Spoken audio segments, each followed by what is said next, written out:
Tudo bem a todos? Então, a gente vamos para a segunda aula da semana. Bom dia, pessoal chegando aí. Para finalizar a fiança, o último ponto. Está aqui, já estou dividindo aqui com vocês. Nós temos uma fiança entroncada, né? Que é essa do contrato de locação urbana, residencial e comercial, que é a mais pesada delas para o fiador.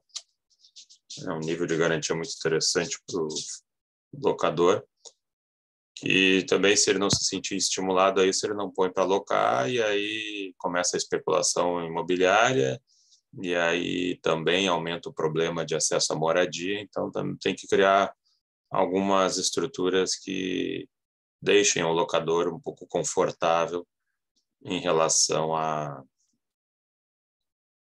ao contrato em si. Claro que, não obstante ela ainda seja muito usada, não sei se acaba sendo a melhor solução, né? Porque, queira ou não, tu vai ter que processar o fiador. E até tu entrar com uma ação de cobrança, e ganha ação, e aí executa, e aí vai penhorar o imóvel dele, e passa por todas as esferas, tu pode estar falando aí de 1, 2, 3, 4 anos, né? Dependendo mais ou menos, dependendo de onde tramita, né? Então é um tempo também que você fica desprovido de capital, tem que investir com advogado e tal. Então também ela é uma solução, mas não é uma solução rápida, né? Não é uma luz não é aquela grande garantia. Fora isso, também tem o seguinte, né? Com as mudanças que teve na Lei 8245, principalmente na área de despejo, né? Se você tem uma locação sem garantia, no caso sem fiança, podes até conseguir o despejo liminar, né? Quer dizer, tu pede o despejo antes mesmo da sentença, né? Tira a pessoa de dentro do imóvel, pelos motivos ali alegados, em geral vinculados à inadimplência, e justamente porque não existe garantia do pagamento dessa verba. Então, ao pegar uma garantia, tu abre mão disso, né? Eu acho que ainda mais confortável é o seguro fiança, porque aí a seguradora tem que pagar é ponto final, né? Salvo se for alguma coisa fora ali dos limites de cobertura. O difícil é achar locatário que pague o seguro fiança, porque isso torna mais caro também o acesso a ele. Não existe fórmula milagrosa, não existe a melhor fórmula, talvez, aí para esse tipo de situação, e aí depende muito do cenário, né, das pessoas, se elas estão com mais recursos ou menos recursos, se você tem que alugar de uma vez ou não, aí você vai ceder na medida das suas necessidades. Diz a Lei 8.009 de 90, que a impenhorabilidade do bem de família, a impenhorabilidade é oponível em qualquer processo de execução civil, fiscal, previdenciária, trabalhista ou de qualquer natureza, salvo se movido por obrigação decorrente de fiança em contrato de locação, inciso incluído pela Lei 8245. Então, ali na própria Lei 8.009, estamos vendo que a impenhorabilidade do bem de família não atingiria a fiança. Eu preciso de um voluntário para ler ali o item 2. Eu posso ler. Ok. 2005, STF 407.688-8, São Paulo. Um precedente originário do STF modificou a orientação que vigorava até então. Tal precedente surgiu de uma decisão do então ministro Carlos Veloso, ao julgar um recurso extraordinário de um casal de fiadores de São Paulo. Ao analisar o pedido do casal, o ministro observou que, embora a Lei 8.245 de 91 permita a penhora de imóvel qualificado como bem de família, por obrigação decorrente de fiança concedida em contrato de locação, o artigo 6º da Constituição Federal, com a redação da Emenda Constitucional número 26, de 14 de fevereiro de 2000, não o recepcionou. Dessa maneira, somente seria possível a penhora de imóvel não qualificado como bem de família, mas foi revertido em agravo interno. Mas os locadores passaram a exigir a prova da propriedade de mais de 2 imóveis pertencentes aos fiadores, ou que aquele apresentado não fosse residencial para sua moradia. Tá bom, obrigado, colega.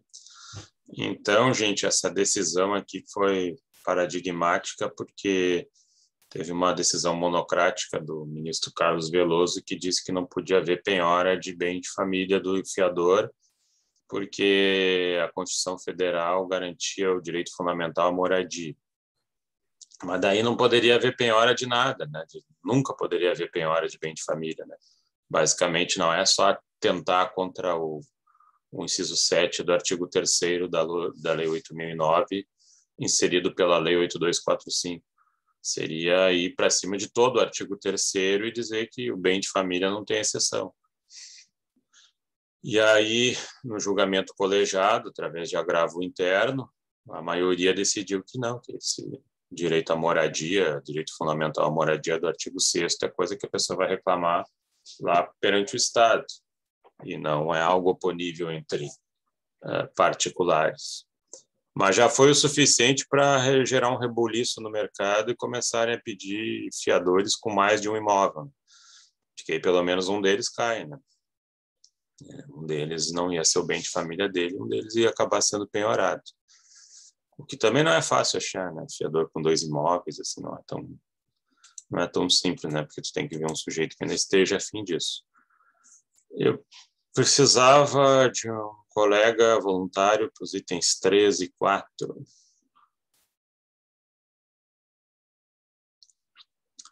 Tem algum voluntário para ler? Posso ler, professor? Ok. STJ, súmula... calma aí, só um minutinho. STJ, súmula 549. É válida a penhora de bem de família pertencente a fiador de contrato de locação. STJ 2018, recurso 605709. No dia 12 de junho de 2018, a primeira turma do STF retomou o assunto e decidiu modificar a decisão anterior que havia sido proferida no plenário daquele, decidindo pela impossibilidade de penhora do único imóvel do fiador, se a fiança foi concedida em razão de locação não residencial. É recurso? 605709. Obrigado, Paola. Bom, então é o seguinte, o STJ ele foi pela lei, né?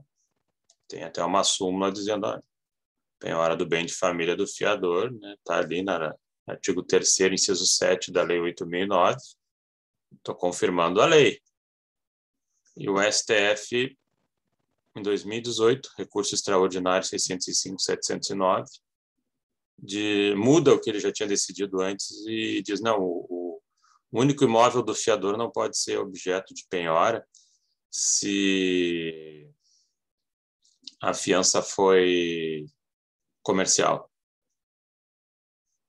Eu não entendi nada. De onde é que eles tiraram essa ressalva? Quer dizer, se você der uma fiança para um imóvel residencial, aí você, como fiador, pode ter seu bem penhorado, mesmo sendo o único bem de família. Se você dá uma fiança em contrato de locação comercial, você só tem um bem de família e ele não pode ser penhorado. Eu não vi nenhuma ressalva da lei e não sei porque que a fiança comercial está mais protegida do que a fiança residencial. E por que isso está sendo julgado no STF se isso é matéria de lei ordinária? Né? Não tem nada que fale sobre fiança na Constituição Federal, né? Isso é uma interpretação de um dispositivo lá, mais genérico, né? Dignidade da pessoa humana, enfim. E fora também o problema é que o STF ele não cuida, né, dos próprios julgados, toda hora ele muda. Você pega ali o Tribunal Constitucional Federal Alemão, tá certo que a vida sofre algumas mudanças, mas eles geram estabilidade. Quer dizer, tem decisões que até hoje é paradigma, que são da década de 70, são lá de 80. Aquilo lá não pode, porque já foi decidido que não podia. A menos que tu traga uma prova de que a vida mudou muito de lá para cá, que as relações também, aí tu pode até rever a decisão. Do contrário, tu não revê porque fica mais bacana. Pois é, olhando aquele caso, eu acho que não está muito justo, então eu quero uma justiça diferente agora. Aí tu acaba com toda a estabilidade da jurisdição, ficam pedindo por segurança jurídica, mas que tem uma oscilação, né, jurídica. Né? Eu preciso de um colega para ler, um colega para ler o 4 e o 5. Temos um voluntária.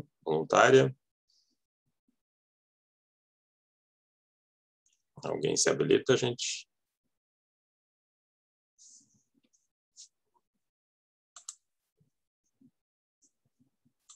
Posso sugerir nomes? Pode.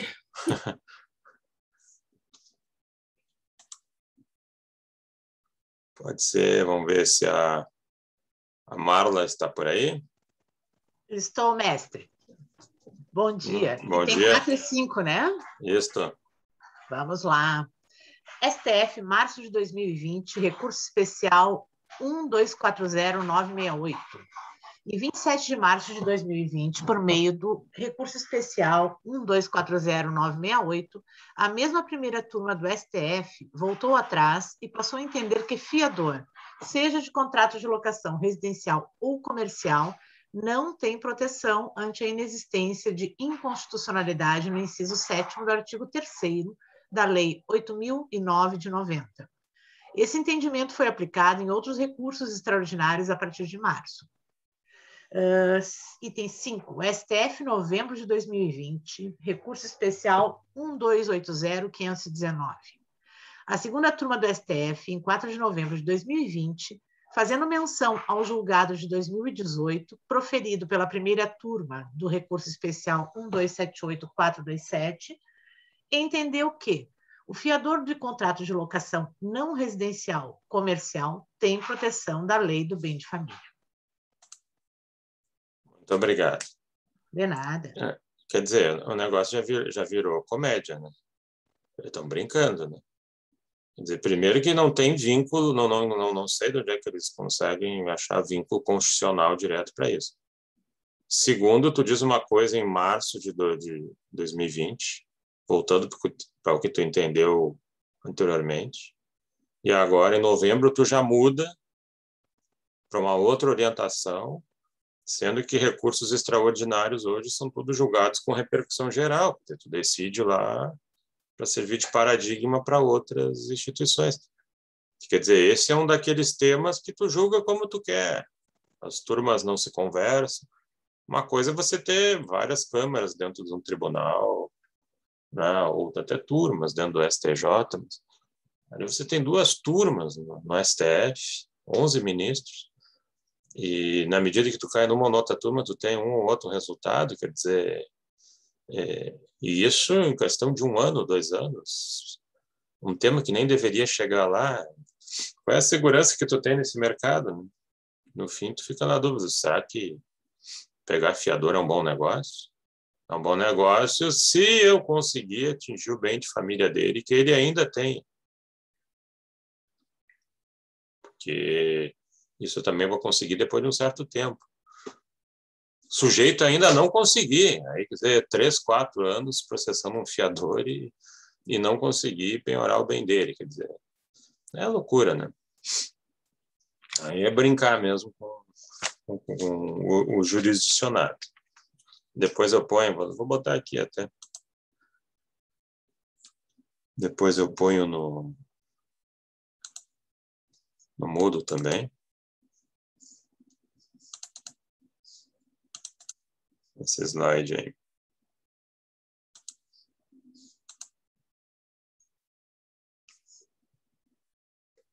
Bom, alguma dúvida mais sobre fiança, gente? Sem dúvidas sobre fiança, nós vamos para um outro contrato, também muito usado, embora aqui é na versão genérica, né? Ele é apresentado na versão genérica, mas é um cenário extremamente indispensável, e que é o contrato de prestação de serviços. Contrato de prestação de serviços.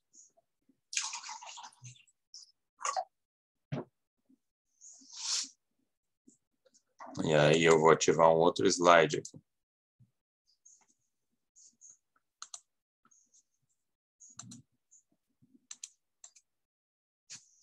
Pois bem, no Código Civil de 16, já revogado, tinha um setor lá que falava em locação de serviço. No fim, ainda acabou revogado isso. Achavam que locar o serviço de alguém era uma coisa meio próxima aí da escravidão, locar alguém. A expressão não ficou muito bem interessante. E aí passou a ser prestação de serviço. Mas essa prestação de serviço conviveu e convive até hoje com o contrato de trabalho da CLT, e que gera a relação de trabalho. Interessante até o registro é que a CLT, que hoje até foi mais limitada aí nas últimas reformas, e que muito é usada e utilizada no Brasil, nasceu de um período ditatorial, né? Que era durante a ditadura Vargas, né? Claro que ela tem a sua importância, né? E aí é o resultado até também de movimentos, né, mundiais no reconhecimento do trabalho, né? Para evitar a expoliação do trabalhador e até a escravidão, né? Mas ela vem de um período ditatorial no Brasil. Então, quer dizer, tem também, né, um pouco desse contexto de origem mais populista, mas com efeitos muito interessantes, né? E a questão aqui, né, que se desenvolve entre contrato de trabalho e prestação de serviços é justamente a configuração do contrato de trabalho, porque a prestação de serviços ela é um resíduo, né? No Código Civil ela é residual, que não cabe como CLT ou alguma outra coisa, um emprego estatutário como servidor, ela vai cair no Código Civil. Olhando pela CLT, nós temos ali o artigo 3º dela, né, e que nos traz, né, a configuração de que o trabalho é exercido por uma pessoa física, né, de forma não eventual, né, quer dizer, tem uma constância naquele tipo de atividade, sob subordinação, seguindo ordens, né, de alguém, né, vamos dizer assim, entre aspas, de um chefe, recebendo salário, né, uma verba fixa por esse tipo de atividade. É uma norma cogente de ordem pública, né, tem uma série de... Hoje, talvez, aí tenha aberto um pouco mais para negociação e acordos, mas ela sempre teve uma configuração de uma norma praticamente de ordem pública e cogente, da qual o empregador não pode se afastar. Você não pode botar o sujeito para trabalhar hora extra e não querer pagar essa hora extra, não querer pagar adicional noturno, insalubridade, 13º e outras coisas. Então, tem uma série de fatores que você não consegue se livrar e fazem parte do pacote. Além dos encargos sociais, né, INSS, FGTS e assim vai. É claro que você contratar alguém pela CLT se torna mais caro, porque o Estado vira seu sócio, né? Você tem que subsidiar FGTS, INSS, várias verbas que o empregado não acessa diretamente. Você até gostaria de dar para ele, mas não dá porque isso serviria de base para a incidência desses encargos, né? Fora também impostos, né? Na medida que você tem empregados e paga eles, significa que a pessoa jurídica tem lucro Justamente por isso ela paga os funcionários e isso gera também uma base para incidência de outros impostos, como imposto de renda, entre outros aí. Então, contratar alguém com carteira assinada no Brasil é caro. E aí surge a ideia, né, de muitas vezes, e aí entra a questão ou de fraude mesmo, ou às vezes porque acha que algum desses elementos não estão presentes, em transformar naquela prestação reiterada de um trabalho em uma prestação de serviço. Aí você cai no Código Civil e ali você paga pelo serviço efetivamente apresentado, né, por aquilo que foi contratado, sem todos esses encargos aí. Alguns, às vezes, tem empresas que forçam o sujeito a abrir uma microempresa individual para mostrar que está contratando a pessoa jurídica, e ali você olha que, na verdade, não tem nada a ver, é uma fraude, porque realmente havia relação de emprego, a pessoa jurídica era só um anteparo para não ter que recolher outros encargos. Então, ela pode estar sendo fraudada ou não. Por outro lado, se você cai no Código Civil, você cai no contrato de prestação de serviço, começa ali nos artigos 593 a 609. Ao invés de empregador e empregado, você tem a figura do prestador e tomador. É uma atividade temporária, sem habitualidade. Existe uma autonomia técnica, né? Você contrata alguém para pintar a sua casa, sua parede, você não fica dizendo, eu quero que tu pinte aqui, aqui, assim, tu vai usar aquela tinta, vai fazer aquilo. Ainda que tenha algumas regras, o sujeito tem essa liberdade de tempo e de como ele vai fazer. Pode ser até serviços de cunho imaterial. Eu quero que você faça pareceres. Eu quero que você preste uma assessoria de internet para meus funcionários. Tem que ser serviços lícitos. Né? Se for serviço ilícito, o castigo é você não poder reaver o que pagou, né? Você contrata alguém para matar outro e esse matador desiste. Você não tem direito de receber de volta esse valor, o que é uma sanção bastante justa, né? Então, atividades imorais ou ilegais têm essa irrepetibilidade, né? E podem configurar relação de consumo, quer dizer, uma relação de alguém com seu empregado via CLT não é relação de consumo, isso está regido pela consolidação das leis do trabalho, vai lá para a Justiça do Trabalho, mas aqui na tomada de serviços, na prestação de serviços, você pode ter, e você tem, na grande massa dos casos, também uma incidência do CDC, Código de Defesa do Consumidor, no que diz respeito à oferta, publicidade, vícios do serviço, defeitos do serviço, e que podem gerar, né, indenizações a serem pagas pelo tomador, e que nesse contexto se configura aí como consumidor. Mas um tema aí que tem crescido muito e tem tido aí decisões variadas, diz respeito às tecnologias disruptivas.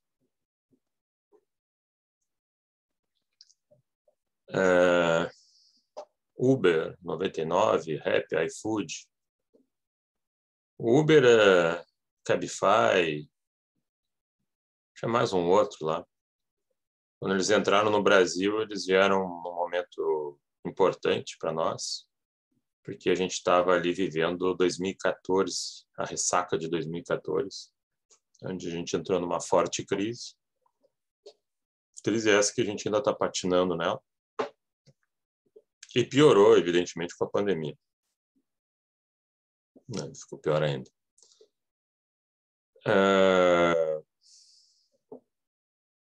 Mas ajudou muita gente que tinha perdido o emprego, né, teve problemas de renda, a poder, então, realizar esses serviços que concorriam aí com o transporte urbano, né? No início houve também muita resistência por parte dos taxistas, principalmente, porque se diziam regulados e tal. O Uber acho que ajudou a fomentar a qualidade do serviço de táxi. Muitos largaram o serviço de táxi, tinha um mercado paralelo de venda de licenças de táxi, coisas que iam a 150, 200 mil reais ou mais, só a licença. Uma licença de lotação chegava a 400 mil reais, então você imagina como faturava aqui. E ao mesmo tempo que você tinha uma estrutura pequena para dar conta de toda a cidade, faltava prestadores de serviços. E aí você entra com o Uber e o Uber traz uma perspectiva de que a qualidade dos carros e dos serviços melhore. E aí entra também os entregadores de comida, turma do Rappi, iFood, 99 e Uber Eats. Todas essas plataformas aproveitaram principalmente a pandemia para se expandir, né? Já que as pessoas não podiam ir em restaurantes e nem em outros lugares, então virou aí um circuito muito interessante para entregadores de comida. Hoje o Uber e aplicativos de transporte estão sendo questionados na sua vantagem porque a gasolina aumentou muito. Eu acho que aumentou aí uns 30%, 40% em questão de um ano. Extremamente caro.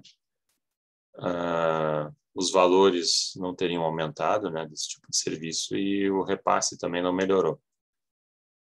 Então, está colocando muito o Uber em xeque por conta dessa retirada de prestadores de serviço do mercado. Tem cidades aí que já convivem, né, com uma espécie de apagão, né? Isso já se incorporou tanto, né, dentro da nossa realidade que já é uma necessidade, né? Você tirar carros de Uber e 99 e outros, você já gera problemas, né, dentro da locomoção urbana no Brasil, que é mal feita, é mal programada, né? Você vê, Porto Alegre podia há anos ter resolvido vários problemas de transporte coletivo, não sei se metrô, mas condições melhores.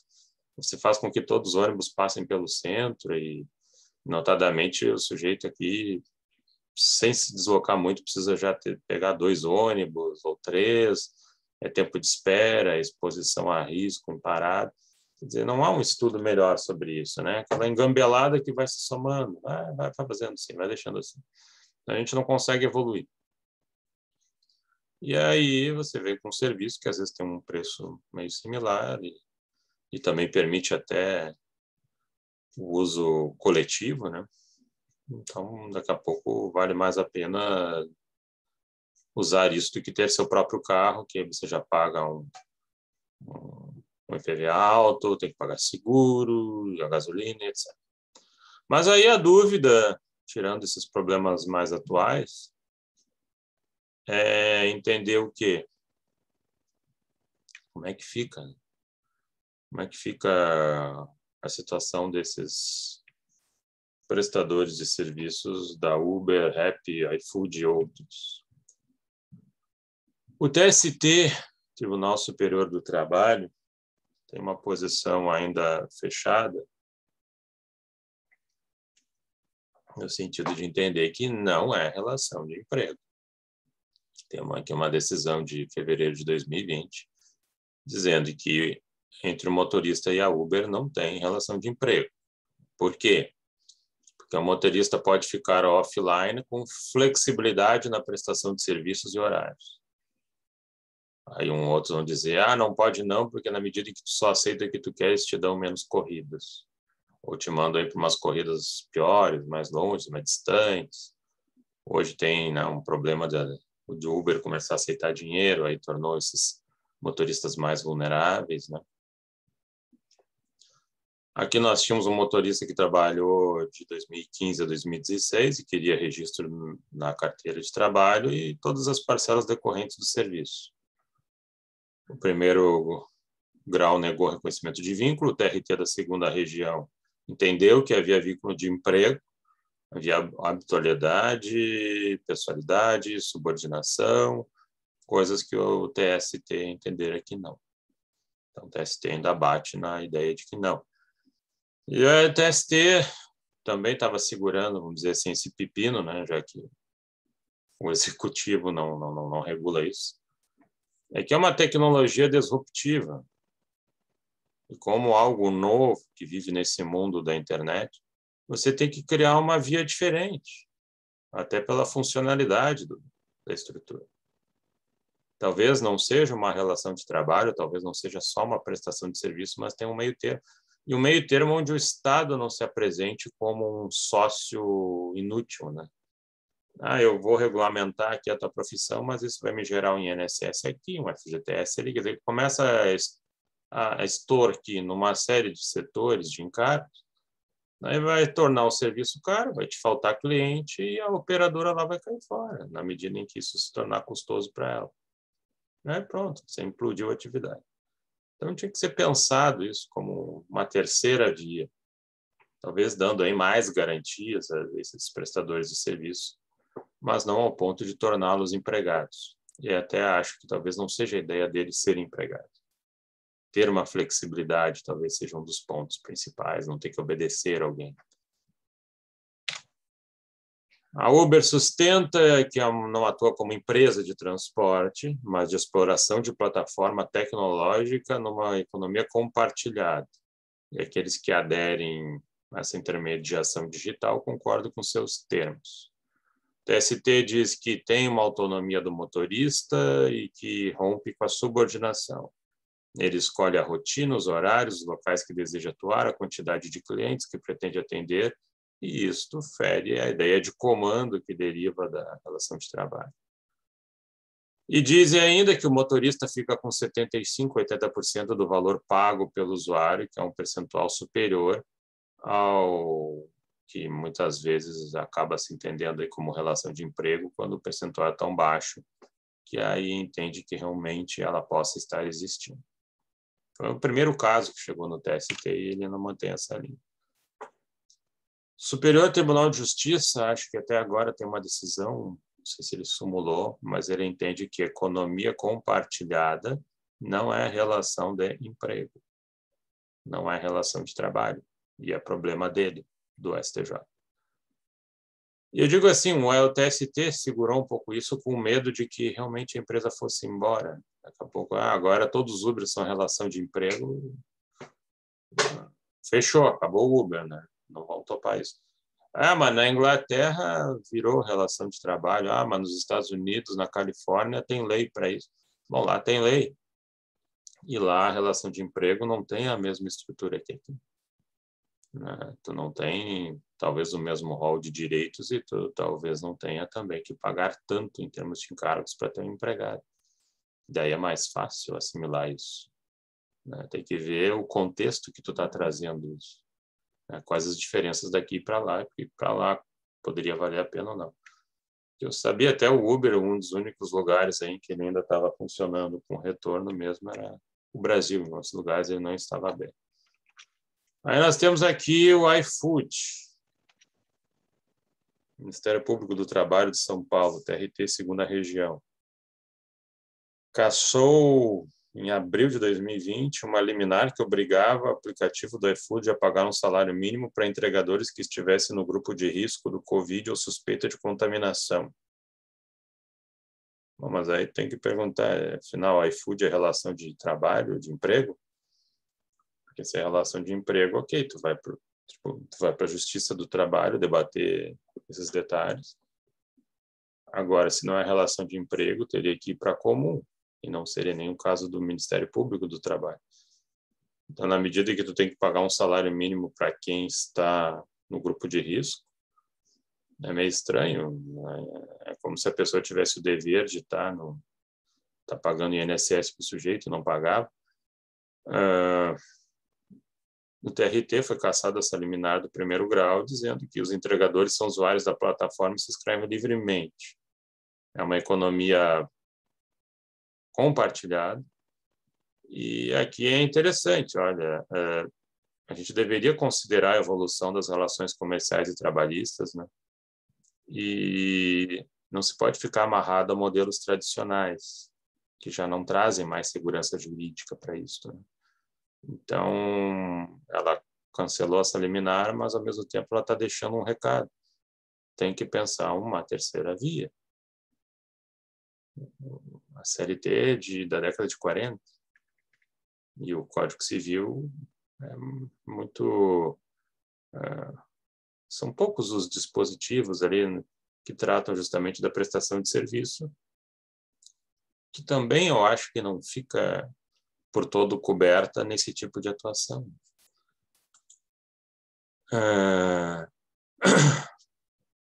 A Priscila pergunta, em caso de alguns tribunais que reconhecem esse vínculo não está gerando insegurança jurídica?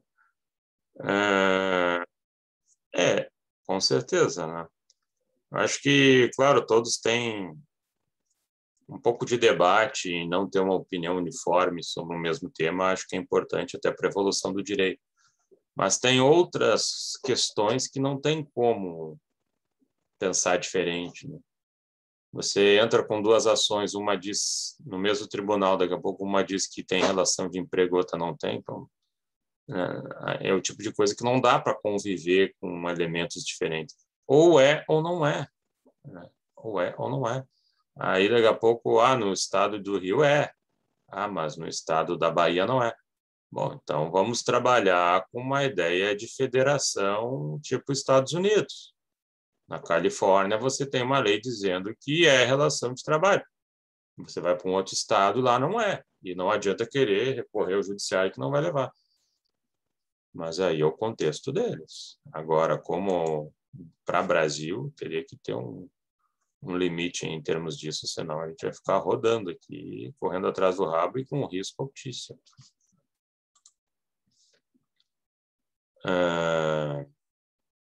Esse entendimento, pergunta o Leonardo, é pela ausência de vínculo empregatício, a Uber pode admitir ou não novos motoristas com base em seus padrões de seleção?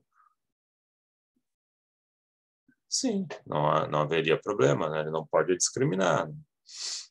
Ele tem que ter um padrão de seleção que não seja abusivo, né? Não pode ter um limite, né, dessa escolha, né? E aqui, nesse caso do iFood, foi cancelada a liminar, porque se entendeu que não havia relação de emprego. Por não ter relação de emprego, não havia por que ter esse suporte do iFood em relação aos entregadores. Até vou dizer, isso aí poderia estar sendo debatido na Civil, quem sabe ali tivesse esse entendimento, né? Porque por algum motivo você cria um vínculo especial com aquele sujeito e onde ele coloca toda a força de trabalho nisso e daqui a pouco ele precisa de um auxílio que dentro desse contexto faz sentido.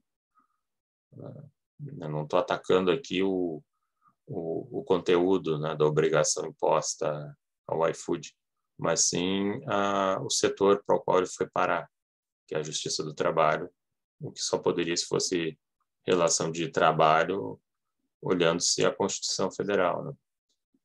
Aqui já tem outro que deu um passo mais além ainda. Abril de 2020. Turma recursal dos Juizados Especiais Civis do Distrito Federal. Foi reconhecida a relação de consumo do motorista de aplicativo com a empresa gerenciadora do aplicativo.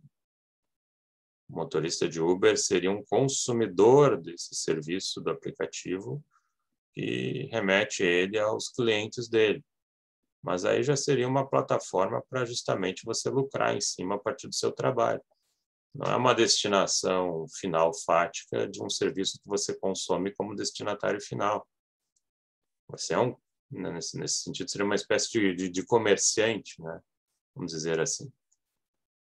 Aqui eu acho que foi mais longe, entender que o motorista de Uber é consumidor e a Uber é fornecedor, é uma construção aí bem intensa e acho que ficou por ali, não vi outros, né? Mas isso aqui não vai nem para STF, nem para STJ, que é decisão de juizados especiais. Ali a Uber morreu. Aqui já é diferente, temos vara civil, ó.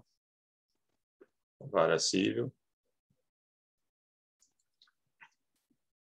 a Uber descadastrou o REP descadastrou um entregador e, no fim, ela foi condenada a recadastrar ele em 48 horas, sob pena de multa de R$500 por dia, limitada a R$50 mil, de um empregador que foi falsamente acusado de não ter deixado uma encomenda no local de destino. E ainda pagaram, o condomínio e o REP pagaram R$10 mil de indenização por danos morais. O entregador esse tinha que entregar remédios na portaria do edifício do cliente. Entregou, depois o cliente ligou dizendo cadê os medicamentos, e ele disse, olha, eu já deixei aí. Aí ela reclamou para o REP e o REP bloqueou ele, como se ele tivesse fraudado, né? Dissesse que entregou e não entregou. Teria desviado a mercadoria. Mas, tempos depois, a própria portaria do prédio encontrou a mercadoria que ocasionou tudo isso, falha dos funcionários do prédio, do condomínio. O REP não abriu uma investigação, não abriu um processo administrativo interno, por assim dizer, para apurar, né? Já decretou uma sanção, o ato já está fora.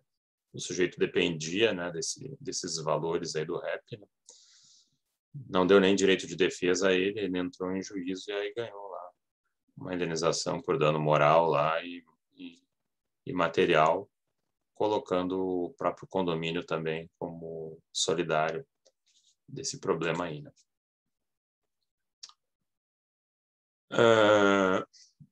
Alguma dúvida aqui, gente? Alguma colocação sobre Uber, REP e outros? Tudo ok? Mas é um tema ainda que está em aberto, não tem uma definição, né?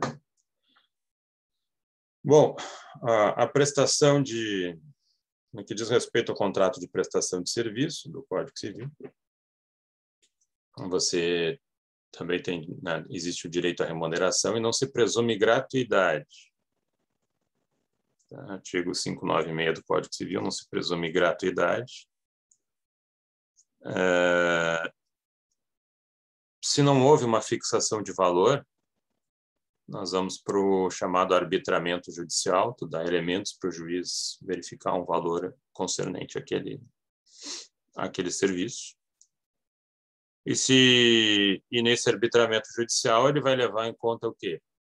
Os costumes do local, quanto se costuma pagar por isso, o tempo dessa prestação de serviço e a qualidade do serviço.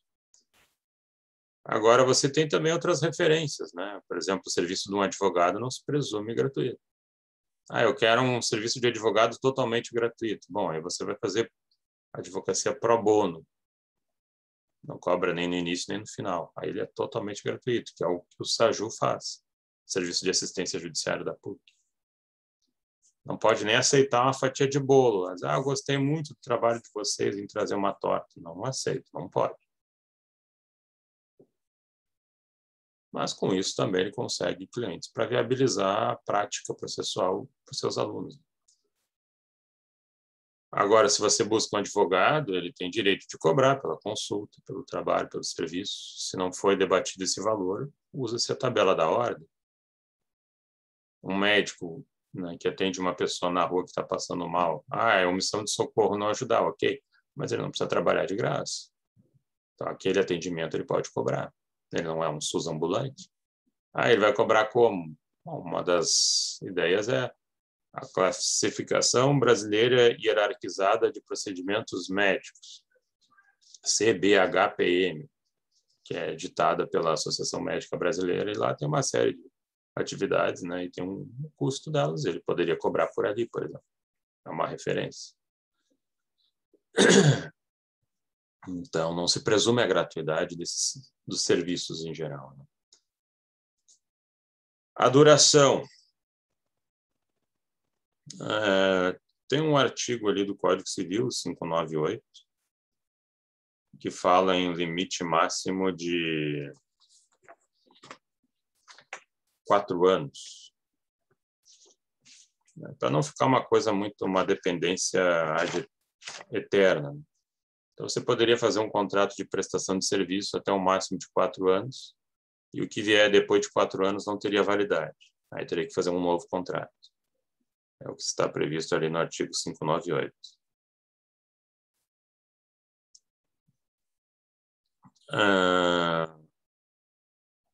Bom, mas e se o contrato ele é com prazo indeterminado? Se o contrato não tem um prazo de duração específico. Qualquer das partes pode denunciar ele de forma imotivada. Não quero mais prestar, nem quero mais receber. Desde que faça um aviso prévio. Artigo 599 do Código Civil. E ali nós temos casos de aviso prévio, né? Ali fala aviso prévio de 8 dias, se a remuneração era por mês, de 4 dias, se a remuneração era semanal. Então, temos ali um aviso prévio mínimo, dependendo de como ocorria a remuneração dessa prestação de serviço. Tem depois um contrato parecido com a prestação de serviço, que é o contrato de empreitada, que também é uma prestação de serviço. Aliás, nós temos contratos de prestação de serviço específicos que ganharam lei própria por conta das suas peculiaridades. O mandato não é um contrato exclusivo do advogado, mas o advogado, quando é contratado para agir pelo cliente, ele realiza um contrato de mandato, embora a gente chame contrato de prestação de serviços advocatícios, é um contrato de mandato. Aí a gente cai nas regras do mandato, que, digamos assim, é uma prestação de serviço específica. Aqui ela é genérica para quem não tem regra própria.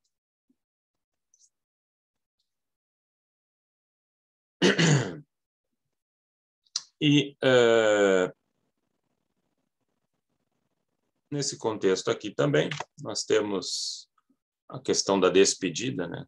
Na relação de trabalho a gente chama de demissão. E aí a demissão tem aviso prévio, enfim, tem uma série de encargos, multa de FGTS, e aqui não se paga isso, né? E essa despedida,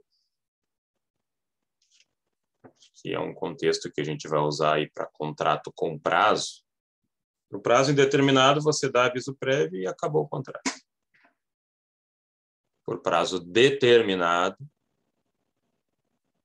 que você quer acabar antes, você usa a figura da despedida. Se essa despedida for pelo prestador de serviço, artigo 602 do Código Civil, o prestador de serviço quer se retirar.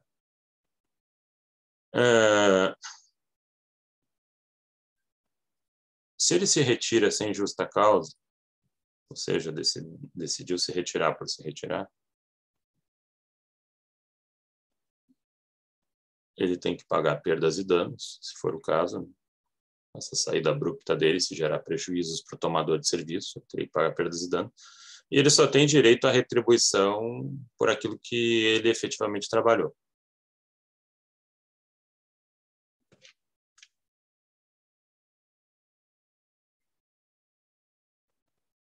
Se for pelo tomador de serviço, o sujeito que contratou o prestador, se você dispensa ele sem justa causa, antes do final do prazo determinado, você tem que pagar a retribuição vencida, né? O que se venceu ali até o dia que ele trabalhou.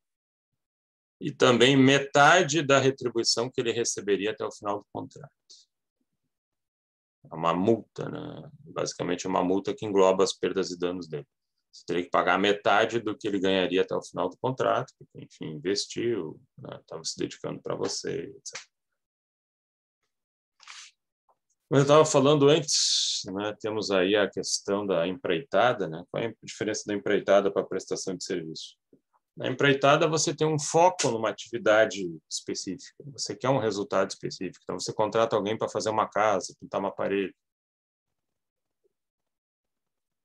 E quando é que seria prestação de serviços? Prestação de serviços, você quer alguém pelo tempo, pode ser que o sujeito esteja fazendo a mesma atividade. Mas aí eu diria o seguinte, vai pintando. Prestação de serviço. Eu quero a parede pintada, empreitada. Então, na prestação de serviços, o seu retorno como tomador é o tempo. Na empreitada, o seu retorno é a coisa pronta. Mas elas são muito similares, né? Muito parecidas, embora a empreitada tenha regras próprias também. É uma prestação de serviço diferenciada, e ela tem um setor próprio que nós vamos falar também.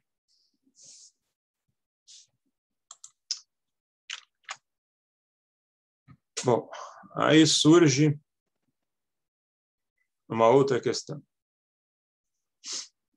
Como é que fica o serviço prestado por pessoa não habilitada? Como é que fica o serviço prestado por pessoa não habilitada?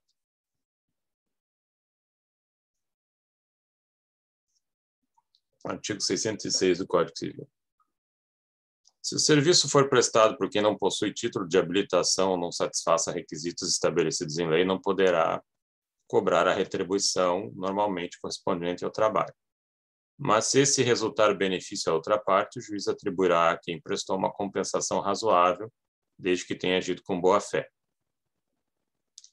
A primeira ideia aqui é que a pessoa que prestou um serviço, para o qual havia uma exigência de título de habilitação, não teria direito à remuneração. Mas, para evitar o enriquecimento sem causa, pode ser que ela, agindo de boa-fé, fique garantido esse direito a ela.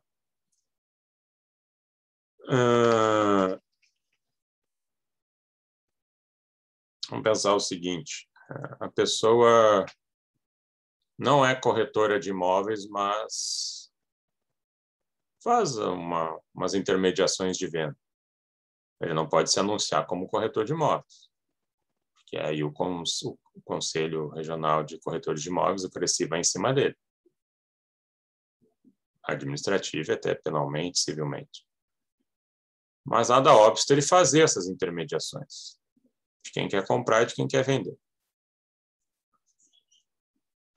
Ele não teria direito a receber uma remuneração por essa intermediação? É muito essencial que ele tenha aquele título para realizar aquele tipo de trabalho? Não, não é. Não é.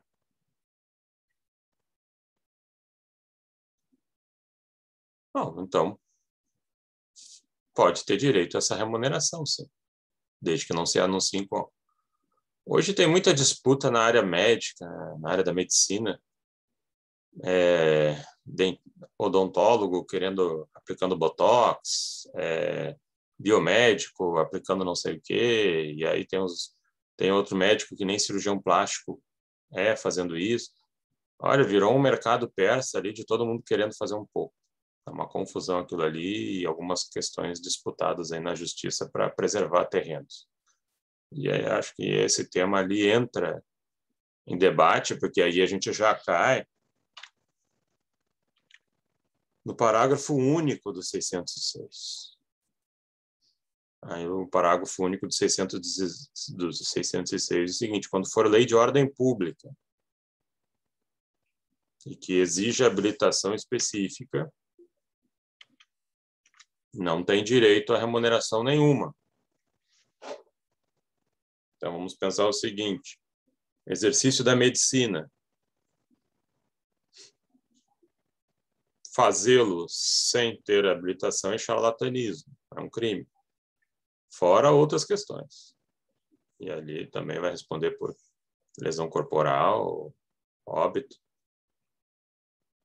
E pior é que, como tem gente louca nesse mundo. Meu Deus do céu.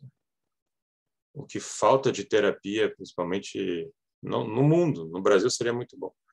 Tinha que ter um pacote estatal no SUS com psicoterapia. Porque olha o que tem de sujeito afetado. Alguns para menos e outros para mais. Só aqui, nos últimos meses, eu vi uns 3, 4 casos de falso médico. O sujeito lá pega o nome de uma médica X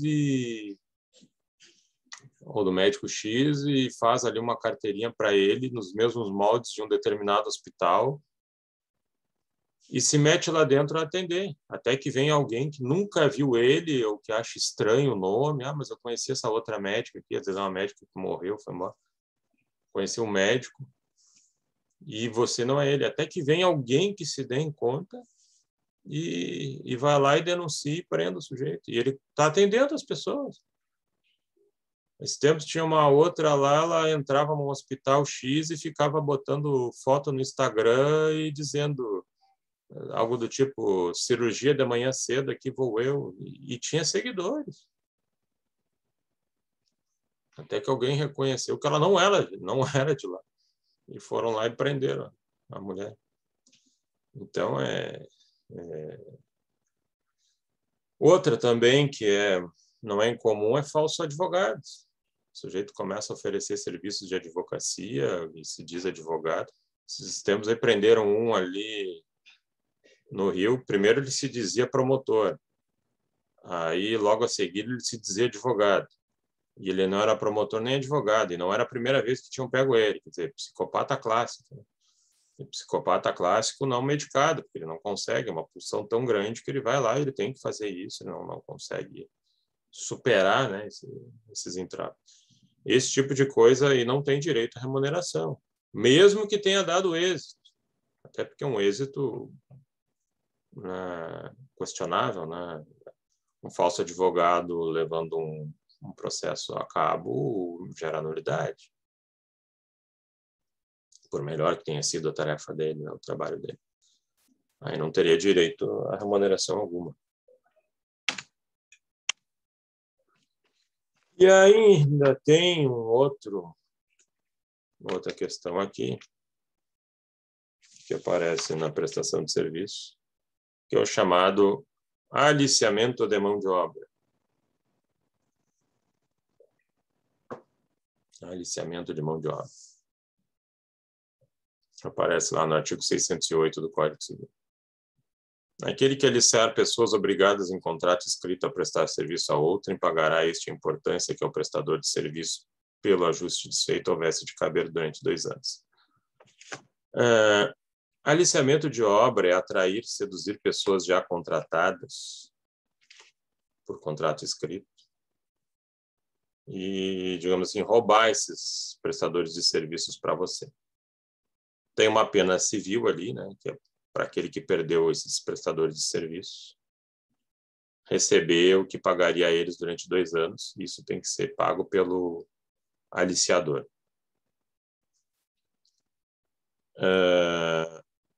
Esse aliciamento ele pode acontecer por 2 motivos. Né? Um motivo é eu estou precisando de funcionários, mas eu vou lá, vou assediar os dele para pegar para mim.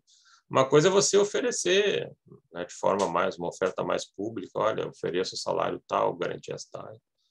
Outra coisa é você ficar ali perseguindo, tipo tubarão. Né? Tubarão, quando está caçando, ele cerca a caça e fica ali, fazendo aquela pressão. Então, você fica fazendo esse assédio até que o sujeito cede e você pega ele. Mas isso pode ser também um fator de concorrência desleal, que aparece lá na Lei de Propriedade Industrial e também configura crime, artigo 95, inciso 9. Quando tu quer retirar prestadores de serviço de alguém ou empregados, não porque você precisa deles, mas porque tu quer matar a mão de obra do concorrente. Uma empresa pequena, então vou retirar todas as possibilidades de empregados dele, ele vai ter que fechar e depois eu ponho todo mundo para a rua. Mas necessariamente não preciso desses empregados. E aí tem vários casos. Tinha naquela época que as construções, empreendimentos estavam bombando no Brasil, os caras chegavam a passar de caminhão na frente das obras, porque não tinha mão de obra e já diziam, quanto é que tu ganha aqui? Eu ganho tanto por hora, eu pago o triplo. O pessoal já entrava dentro do caminhão e ia. Uma selvageria o negócio. Isso evidentemente não pode. Né?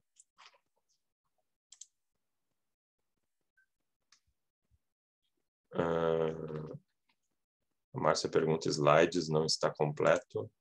Não entendi.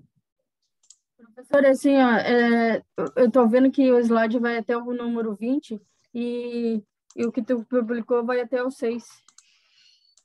Estranho isso. Ah, não, é que esse aqui é outro. Esse aqui eu não botei ainda. Ah, tá. Ok, era isso. Eu botei o da fiança. Tá. Então, ok. Esse outro eu ponho aqui também agora.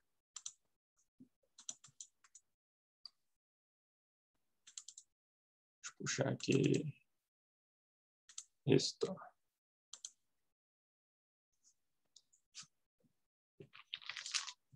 Dúvidas?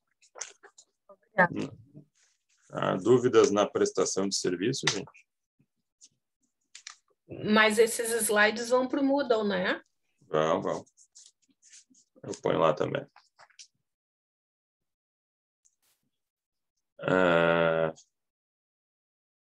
Alguma dúvida aqui na prestação de serviço? Então, gente, ainda tem mais uns minutinhos aí. A gente pode falar um pouco sobre um outro contrato. Contrato não nos falta, a gente tem bastante contrato. Que é o contrato de depósito. Contrato de depósito.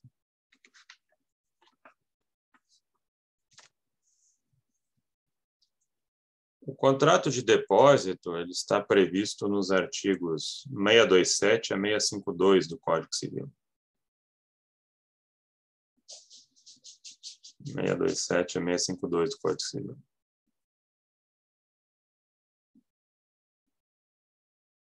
Ele, botando um conceito aqui, ele é o contrato pelo qual um depositário recebe de um depositante uma coisa móvel. O depositário recebe do depositante uma coisa móvel para guardar a mesma, com a obrigação de restituir no momento determinado ou quando for pedido. Então, nós temos a figura daquele que recebe o bem para guarda, o depositário, aquele que tinha posse do bem, pode ser o proprietário ou não, e que dá esse bem para ser guardado e que num determinado momento vai pedir de volta ou num determinado momento pelo contrato tem que ser devolvido. Esse contrato aqui, ele ganhou um respaldo diferente. E aí depois a gente vai descobrir por que isso. Eu acho que é o único contrato em espécie, contrato específico, típico, que é veiculado lá no rol dos artigos, do artigo 5º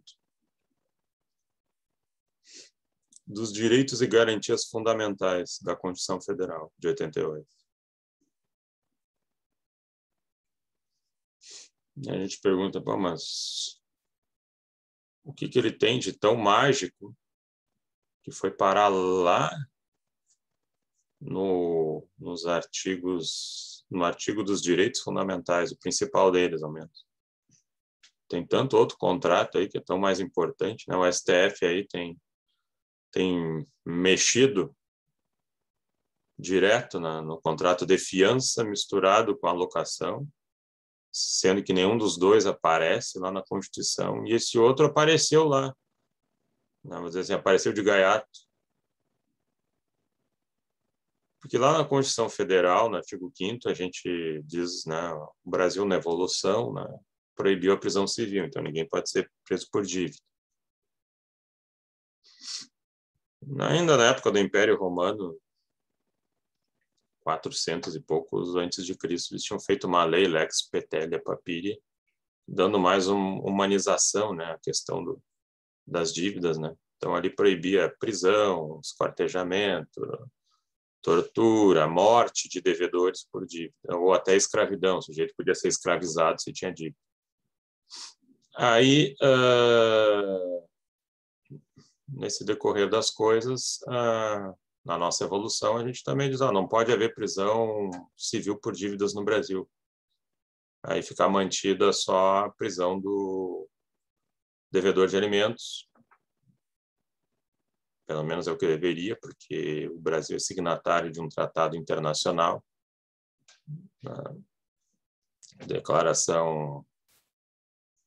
Tratado Internacional de Direitos Humanos, Pactos de São José da Costa Rica, versão da América Latina, para a Declaração Universal da ONU, onde diz ali que os países signatários não podem ter prisão civil de devedores, salvo a pensão alimentícia do devedor de alimentos por parentesco.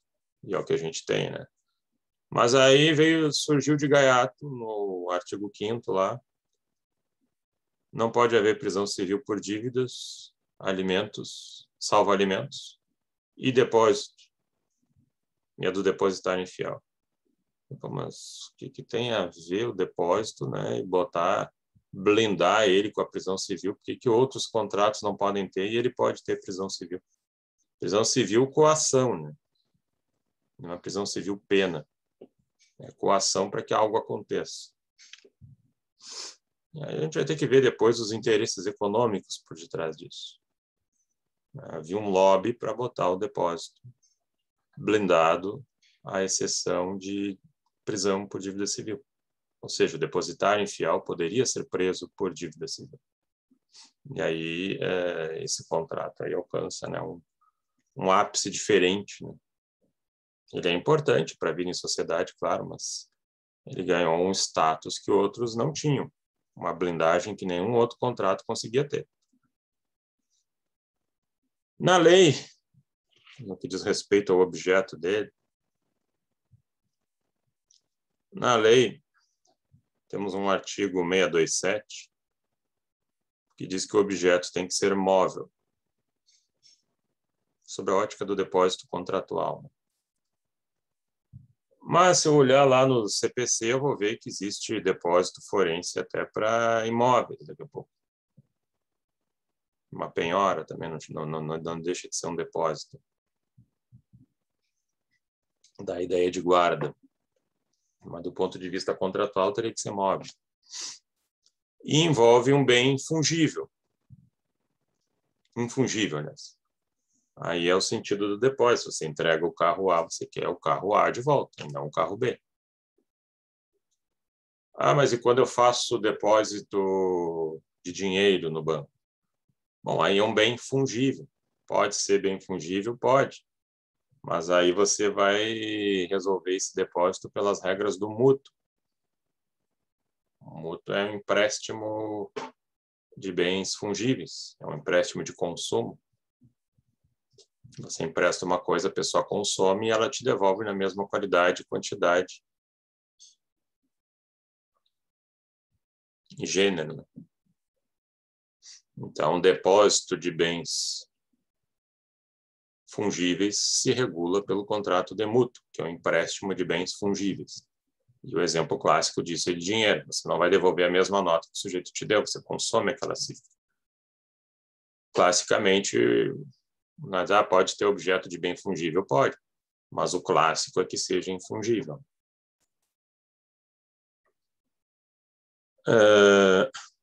E aí tem que se fazer algumas distinções.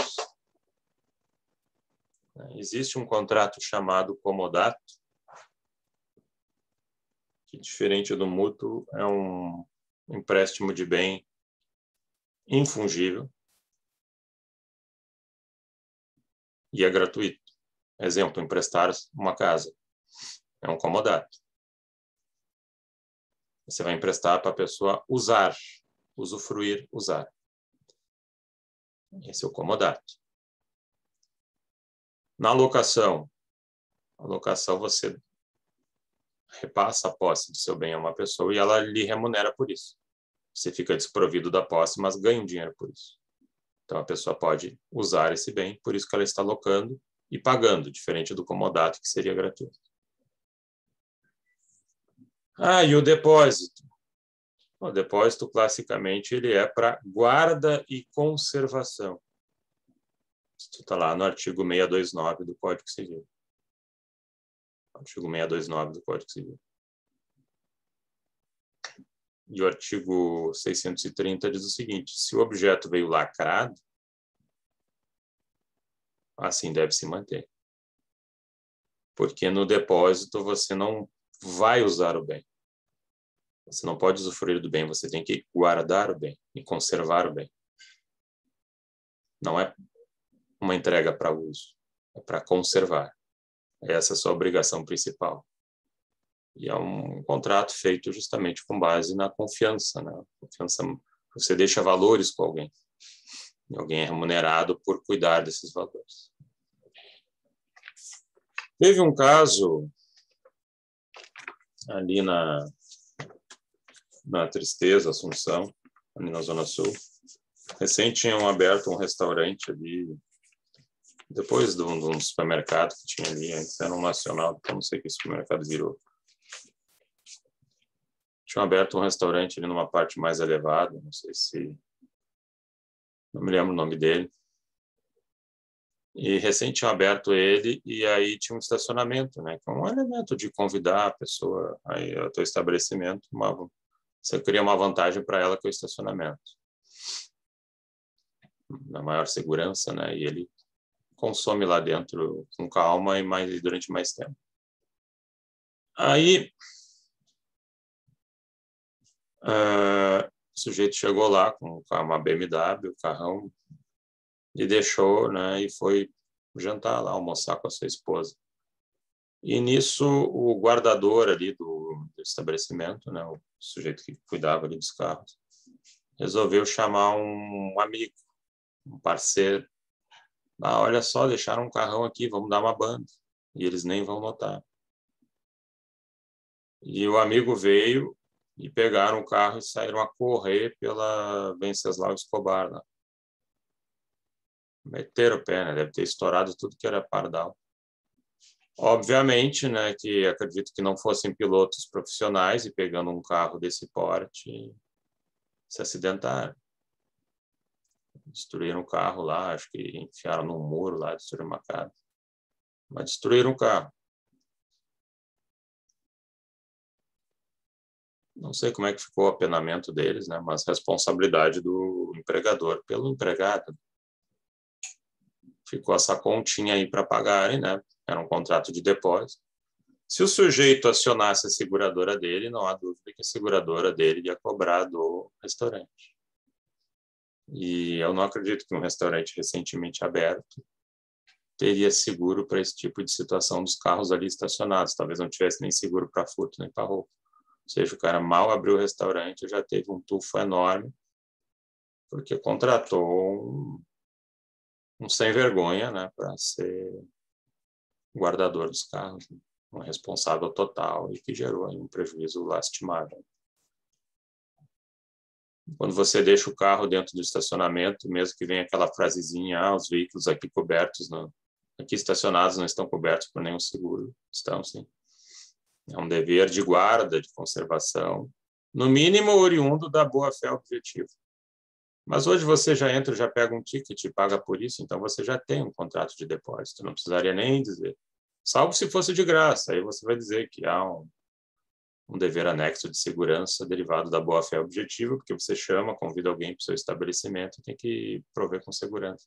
Mas na medida que você pega o ticket, você tem que pagar ele, mesmo que ele seja abonado porque você fez compras, você já tem um contrato de depósito ali em separado, independentemente de fazer qualquer outra coisa. E aquele seu bem tem que ser entregue, né, em condições. Claro que isto não confere o dever do shopping de evitar batidas. Né? Não tem. Pode evitar roubo, pode assumir problemas de furto, porque tem vários carros lá, tu chama esse tipo de risco. Agora, batidas, tu não tem como ser acionado por isso. Mas, claro, se você tem um estacionamento, esse estacionamento tem câmera, se a pessoa pedir a câmera, você tem o dever de mostrar até para ela poder identificar o causador. Na medida em que você não faz isso e se nega a fazê-lo, aí você atrai para si essa responsabilidade por falta de cooperação. Agora, se você coopera e diz, está aqui a placa, está aqui o carro, vai atrás, e está aqui a imagem, o sujeito bateu e foi embora, aí está ok. Não pode ser responsabilizado pela batida se está cooperando nesse sentido aí. Eu lembro de um outro caso também, envolvia o Bourbon Canoas, Eles não queriam dar ticket para moto.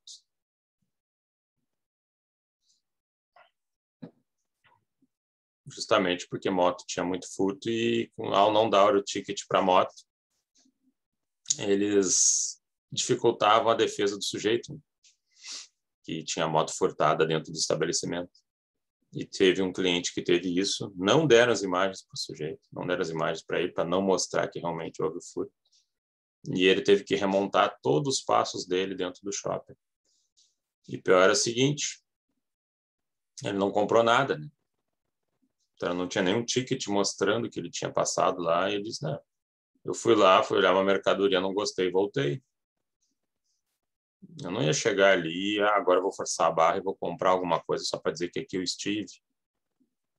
Eu quero meu direito de ser ressarcido, porque eu botei aqui e o shopping não dava ticket para moto. E ouvidos em juízo, eles disseram, não damos. Bom, então tu assumiu o risco, né? E a grande pergunta é, por que você não dava ticket? Para dificultar a prova da vítima que tivesse seu veículo subtraído, furtado. Mas ali também impera, né? Ali, no caso, um contrato de depósito, se fosse pago, no mínimo, um depósito indireto como decorrência da boa-fé. Pergunto aos senhores, hoje a gente falou sobre bastante coisa, né? De fiança, entramos em prestação de serviço, passamos por ela, ainda falamos um pouco de depósito. Alguém tem alguma dúvida aqui, gente, do que a gente falou, do que a gente trabalhou? Alguma outra dúvida? Segunda-feira nós temos aí o 20 de setembro, né? Revolução Farroupilha, então não tem aula. Então, nosso próximo encontro ficou para quarta-feira. Acho que na outra semana a gente vai ter encontro presencial de novo lá na PUC.